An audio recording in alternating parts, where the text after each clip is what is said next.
오늘 오후에 20대 국회 마지막 본회의가 열리게 됩니다. 과거사법, 코로나19 관련법, N번방 방지법 등 상당히 많은 법안들이 본회의 상정될 예정인데요. 더불어민주당 행안위 간사인 홍익표 의원 연결해서 국회 상황 좀 여쭤보겠습니다. 안녕하십니까? 네, 안녕하세요. 예, 먼저 좀 몇 개 법안들 좀 확인해 보겠습니다. 과거사법 개정안은 행안위에서 통과가 됐죠? 네, 어제 그 행안위 전체회의를 열어서 권한 의결을 했습니다. 네. 그래서 다시 법사위로 보냈기 때문에 오늘 본회의에서 처리될 것으로 기대하고 있습니다. 예. 그러니까 정식 명칭은 진실 화해를 위한 과거사 정리 기본법 개정안인데요. 네. 이 법안이 어떤 취지로 발의된 것인지 좀 알려주시죠. 네, 잘 아시는 것처럼 우리 대한민국이 지난 1945년에 해방과 함께 좌우 대립도 있었고 또 여러 가지 한국 전쟁 등을 한국 전쟁 그리고 군사 정권 등을 거치면서 여러 가지 많은 현대사의 왜곡과 어려움이 있었습니다. 과거사법은 대한민국의 역사와 정의를 바로 세우기 위한 법인데요. 사실 이 법은 2006년 노무현 정권 당시에 만들어진 법이었습니다. 예. 그래서 당시 진실화해를 위한 과거사 정리위원회가 2006년 4월부터 2010년 6월까지 한 4년 2개월간 조사활동을 했는데 이명박 정부에서 이게 더 이상 조사활동이 이어지지가 않았습니다. 네. 그로 인해서 많은 국가 권력에 의한 인권 침해 또는 학살 이런 범죄 행위들이 제대로 조사가 안 됐습니다. 특히 최근 들어와서 논의가 됐던 형제복지원 문제라든지 서산간척단, 그다음에 선감학원 등과 같은 사안은 당시 아예 조사조차 이루어지지 못했습니다. 예. 그렇기 때문에 이번 법이 통과가 돼서 진실화해를 위한 과거사위원회가 활동을 시작한다면 이런 한국전쟁 피해 또는 형제복지원이나 서산간척단, 선감학원 등 사건들을 재조사할 수 있다는 측면에서 과거에 우리의 잘못된 과거사를 바로잡을 수 있는 계기가 될 것으로 생각합니다. 네, 방금 말씀해 주신 형제복지원 사건 있지 않습니까? 네. 이 피해자인 최승우 씨가 국회에서 이 법 통과 위에 고공농성도 했었습니다. 당시에 네. 통합당의 김무성 의원 중재로 이 농성을 풀고 내려왔었는데 지난번에 왜 이게 처리가 안 됐었나요? 그 이후에 이제 계속 논의가 이루어졌습니다. 네. 그 합의를 통해서 이루어진 건데요. 사실은 최승우 씨 농성이 이번이 두 번째입니다. 예. 작년 12월 달에 사실 그때 황교안 대표의 농성에 가려져서 최승우 씨 농성이 크게 주목받지 못했지만 국회 앞에 지하철 역사위에서 네네. 한겨울에 한 27일 정도 가까이 단식 농성을 했거든요. 그래서 예. 당시도 병원에 실려갔는데 이번에도 국회 의원회관에서 이제 농성을 하는 것을 김무성 대표가 이제 과거 자기 지역구였고 오래전부터 이 사안 형제복지원 문제에 대해서는 관심을 갖고 있었던 사안이었기 때문에 지금까지 미래통합당 측에서 이 사안에 대해서 소극적이었고 이 법안 통과에 협조하지 않았었습니다. 네. 김무성 대표께서 자기가 미래통합당 지도부나 당 지도부와 관련 의원들을 설득을 해서 이 법안을 통과시키겠다고 약속을 했고 당시 이채익 의원과 제가 행안위 간사로서 국민 앞에 공개 약속을 했기 때문에 네. 농성을 중단했고요. 그때 법안 처리를 어떻게 처리하고 법안을 어떻게 수정할 것인가를 사실 법안 수정 내용은 이미 합의가 다 됐는데 네. 추가적으로 법안 수정에 대한 요청이 있어서 그 내용을 수용하느라고 일부 시간이 걸렸고요. 본회의가 오늘 5월 20일이었기 때문에 본회의가 열리면 통과하는 거기 때문에 오늘까지 지연된 건 아니었고 계속 논의를 하면서 오늘 본회의 일정이 맞추게 된 겁니다. 알겠습니다. 참 우여곡절 끝에 오늘 이게 빛을 볼 수 있을 것 같은데 다만 아쉬운 게 이번 개정안에서 빠진 조항을 보니까 피해자라든가 유가족을 위로하기 위한 배상과 같은 이 방안 강구하고 위령 사업 실시하는 조치 부분이 빠졌다고 들었습니다. 네, 그렇습니다. 이 배보상이 왜 빠졌는지 그리고 그러면 이건 21대 국회에서는 다시 논의가 될 수 있는지 좀 여쭙겠습니다. 굉장히 아쉬운 부분인데요. 예. 사실은 이 배상 및 보상이라는 것은 국가의 책임이 인정된다면 그에 따른 당연히 따른 후속 조치라고 생각을 합니다. 이미 그와 관련돼서 조치가 이루어진 부분이 있죠. 이 광주 민주화운동이라든지 이런 거에 대해서는 이미 민주화운동에 대한 보상이 이루어졌지 않습니까? 네. 그다음에 개별적으로 이미 4.3 사건이나 또는 한국전쟁 피해자 같은 경우 명백하게 피해가 인정된 경우에 개별적으로 민사소송 등을 통해서 배보상을 이미 받으신 분들도 계십니다. 네. 그렇기 때문에 이 법안은 선언적으로 얘기해서 이 국가 책임을 인정하고 그에 따른 피해 배상과 보상을 포함시키는 것이 훨씬 더 이후에 피해자들이 이런 그 배상 및 보상을 받는 과정에서 훨씬 더 수월하게 할 수 있는데 이것을 뺀 것 자체가 굉장히 아쉽다고 생각을 하는데요. 조금 일부 오해가 있는 것 같습니다. 네. 우선은 이러한 이 법안이 배상 등의 방안을 강구한다는 규정이 들어간다고 해서 어떤 배상의 의무가 바로 생기는 건 아닙니다.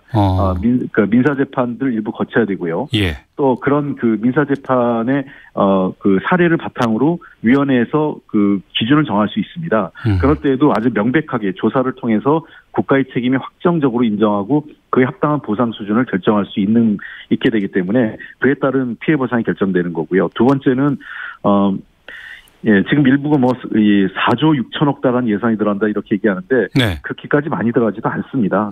이후에 피해 보상 해보면 또 이 4조 6천원이 한 번에 들어가는 게 아니라 만약 설사 저희들 할 때도 대략 한 총액이 5조 원이 넘지 않는데 마치 이게 계속적으로 들어가는 것처럼 하는데 분할 지급이 가능하게 돼 있거든요. 그러니까 유족단체들하고도 여러 차례 논의를 해서 분할 지급을 한다면 대략 1년에 한 10년에 걸쳐서 5천억 안팎으로 예산을 한다면 충분히 이런 모든 문제에 대해서 우리가 배보상 문제를 처리할 수도 있고요. 또 우리가 더 나아가서 필요하다면 조사 과정에서 드러나는 책임자들 있지 않습니까? 형제복지원 이미 사망했지만 관계자들의 재산을 추적해서 우리가 과거 친일파 재산을 몰수하는 것처럼 배상 및 보상에 책임이 있는 당사자들의 재산을 환수할 수 있는 사회적 합의도 모아갈 수 있다는 측면에서 저는 이 문제에 대해서는 좀 더 21대 국회에서 사회적 논의와 국회에서 입법 과정에 추가적인 논의가 필요하다고 생각합니다. 네.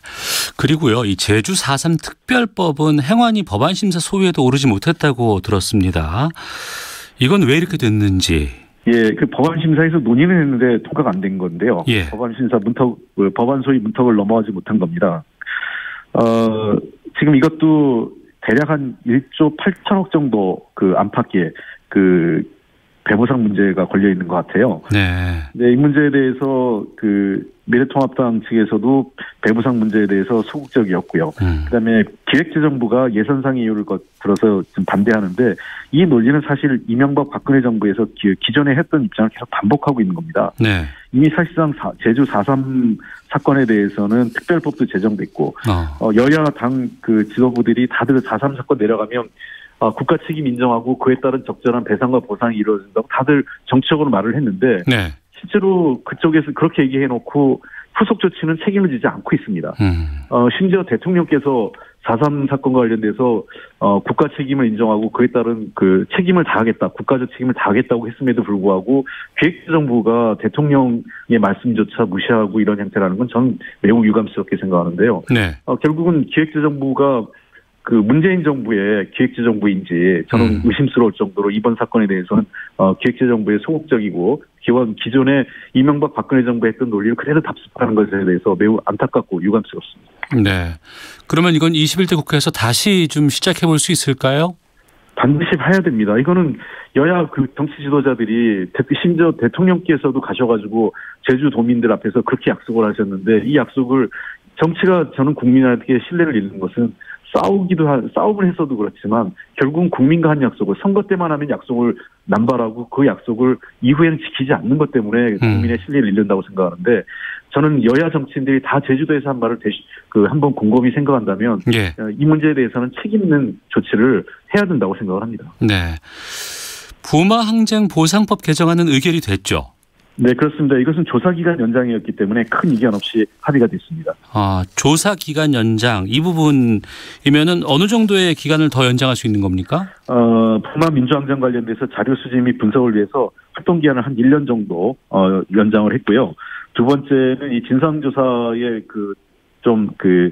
내실 있는 조사를 위해서 조사권을 강화해서 동행명령권을 부여하는 것과 함께 개인정보를 활용할 수 있는 그런 내용들이 추가된 것입니다. 네.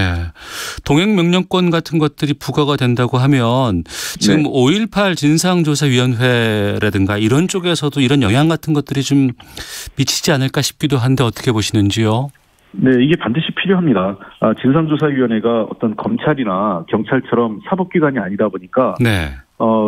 책임을 져야 될 어떤 당사자 또는 중요한 증인들이 소극적으로 이 위원회에 참석을 하지 않습니다. 동행 명령에 불응하죠. 이 경우에 강제할 수 있는 방안도 없고 예. 또 그분들에게 뭐 어떤 처벌할 수 있는 근거도 없기 때문에 이번에 좀 동행 명령권을 좀 강화해서 이분들이 반드시 조사위 활동에 응할 수 있도록 하는 것이 좀 필요하다고 생각하고 마찬가지로 5.18 진상규명에도 매우 중요한 입법 사항이라고 생각을 합니다. 알겠습니다. 자, 그리고 어제 행안위 전체 회의에 진영 장관이 출석을 했습니다. 더불어민주당 윤미향 당선자의 정의기억연대 회계부정 의혹에 대한 질의가 있었다고 들었는데 네. 이 진영 행안부 장관이 윤 당선자 의혹에 대해서 어떤 입장 내놨습니까? 지금 현재 이미 관련된 증빙 제출 서류에 대한 증빙 자료를 요청을 했다고 합니다. 네. 그래서 5월 22일까지 아마 제출하도록 5월 12일인가 아마 요청을 한 것 같습니다. 행안부에서는. 그러니까 행안부 기부금 단체의 경우에는 각 부처에 등록을 하게 돼 있습니다. 네. 예를 들면 산업부에 소관돼 있거나 또는 문화관광부에 소관돼 있거나 이렇게 돼 있는데 기부금액이 10억 원 이상 되면 이에 대해서는 행안부가 감사할 수 있는 권한이 생기게 되는데 행안부 감사로 이제 넘어가게 되는데 이번에 정의기억연대에 대해서도 행안부가 10억 원 이상 기부금 단체이기 때문에 이 문제에 대해서는 조사를 해보겠다 자료를 요청했다는 거고요. 다만 아까도 말씀드렸지만 이 회계감사라는 것은 사업에 대한 내용과 함께 검토가 돼야 되기 때문에 네. 행안부와 관련 부처 간에 같이 협의하에 아마 이루어져야 될 것으로 생각됩니다. 네. 이 윤미향 당선자 관련해서 여러 가지 의혹들이 지금 보름 가까이 계속해서 나오고 있습니다. 통합당에서는 네. 국정조사 추진하겠다는 입장도 지금 일부 나오고 있는 것 같고 또 검찰이 직접 수사하겠다고 했습니다. 홍 의원께서는 이 당선자 의혹을 어떻게 보고 계시는지 좀 여쭙겠습니다.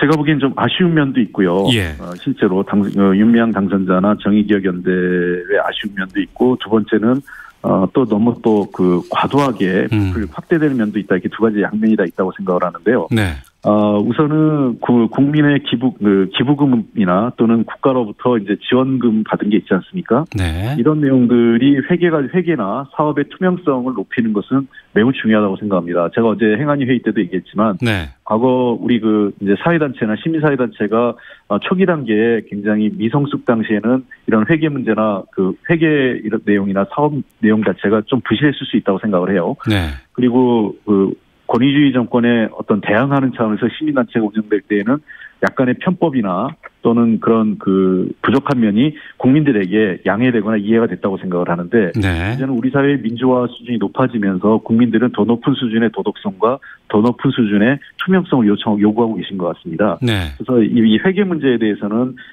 윤미향 당시 대표와 정의기억연대에서 이미 회계감사를 요청을 한 것 같아요. 네. 한국회계협회에.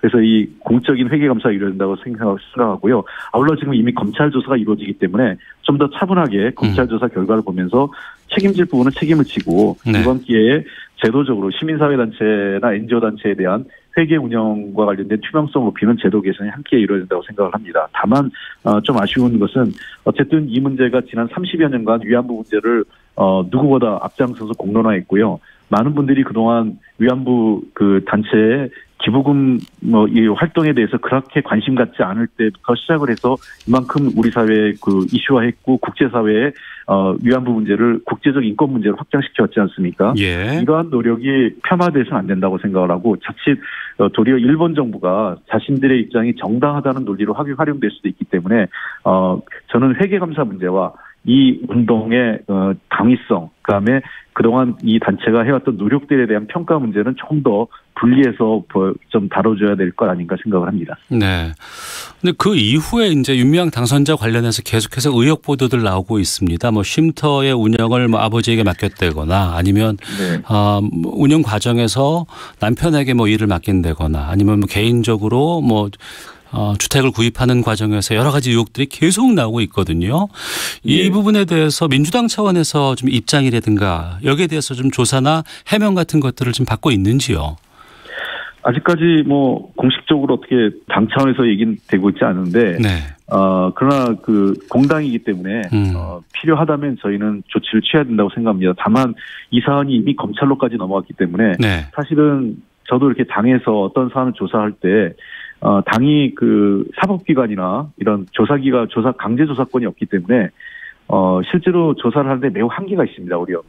그래서 지금 상황에서는 도리어 검찰 조사가 이루어지고 있는 상황이기 때문에 또 행안부가 관련 부처에서 행안부도 지금 증빙 자료를 요청하고 하고 있지 않습니까? 네. 그런 내용들이 나오고 나면 당은 그 결과에 따른 어떤 그 판단 이후에 정치적 책임이나 정치적 조치를 취하는 것이 맞다고 생각합니다.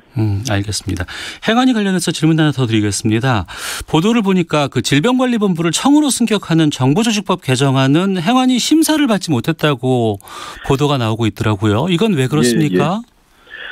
글쎄요, 이 문제에 대해서도 그 법안 그 상정 자체가 합의가 안 됐습니다. 그렇군요. 알겠습니다. 그럼 21대로 넘겨야 되겠군요. 이것도. 그렇게 될 것 같습니다. 알겠습니다. 자, 20대 국회 마지막 본회의 앞두고 있습니다.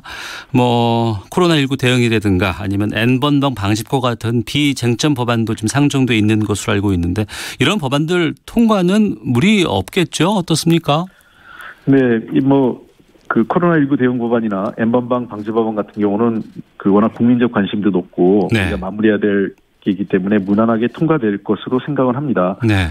그러나 아쉬운 거는 최근에 많이 논의됐지만 법사위 문제가 있지 않습니까? 네. 법사위에서 상임위를 통과한 법안이 법사위에서 지금 통과가 안 되는 경우가 지금 종종 있습니다. 어제 예를 들면 우리 행안위에서 통과시킨 소방공사 분리발지법이 있어요. 그러니까 일반 건설공사에 있어서 소방 안전 관련 부분에 대해서는 소방 전문 건설업체에게 분리발주하자. 일반 건설업체에 주지 말고. 이런 면에서 소방 안전도를 높이자는 법안인데 이 부분이 지금 법사위에서 일부 의원들이 계속 그 반대하고 있는데 이게 아마 건설회사 측에서 상당히 이 법안에 대해서 부정적 입장을 갖고 있는 것 같아요. 그래서 법사위는 이미 그 국회법에 나와 있지만 자구심사와 그 체계만을 관리하는 것이지 이 법안이 어떤 정치적 이 소방공사 분리발주법에 대해서 검사위가 그 법사위에서 자기들의 권한을 넘는 행사해서는 안 된다 이렇게 보고 있습니다. 네. 이 행안위를 통과한 법안을 법사위가 자구심사 체계를 넘어서서 반대하거나 법안을 묶는 것은 문제가 있고요. 똑같은 법이 지금 그 산업위를 통과한 지역상권 상생발전법이 있어요. 네. 이 법은 사실상 지금 법사위가 지금 묶어버린 법인데 이거는 지금 착한 임대료 아시지 않습니까? 코로나19 관련돼서 그러니까 임대료를 인하하는 임대료 인하나 또는 임대료를 상승하지 않겠다는 자율협약을 지역상권에서 하게 될 경우에는 중앙정부나 지방정부에서 일정 정도 보조를 지원을 해줄 수 있는 법안인데 이것도 지금 그 법사위에서 반대해가지고 통과를 못 시켰습니다. 법사위 야당원들이 반대를 하셔가지고. 네. 저는 이렇게 국회가 운영돼 안 되기 때문에 이번 그 21대 국회에서는 반드시 법사위를 그 사법위원회로 바뀌면서 이런 자구심사 체계에 대해서는 권한을 제한해야 된다고 생각을 하고요. 20대 국회가 국민들께 많은 실망도 드렸고 국가적 현안에 제대로 대응하지 못했다는 측면에서 질책을 무겁게 받아들이고 있습니다. 20대 국회의 경험을 바탕으로 21대 국회에서는 좀 더 국민을 위해서 일하는 국회 그리고 좀 더 국민들에게 이 국정 현안을 저희가 잘 이끌어갈 수 있는 국회가 될 수 있도록 노력하겠습니다. 알겠습니다. 말씀 여기까지 듣겠습니다. 고맙습니다. 네, 감사합니다. 네, 더불어민주당 홍익표 의원이었습니다. 국가가 저지른 만행에 대해 돈을 따지는 건 맞지 않습니다. 10조가 들더라도 배상하고 사죄해야 합니다. 낭비되는 예산 아껴서 과거의 아픔을 털고 새 출발할 수 있는 계기가 됐으면 좋겠습니다. 임종호, 최종옥님 등 여러분들께서 의견 보내주셨습니다.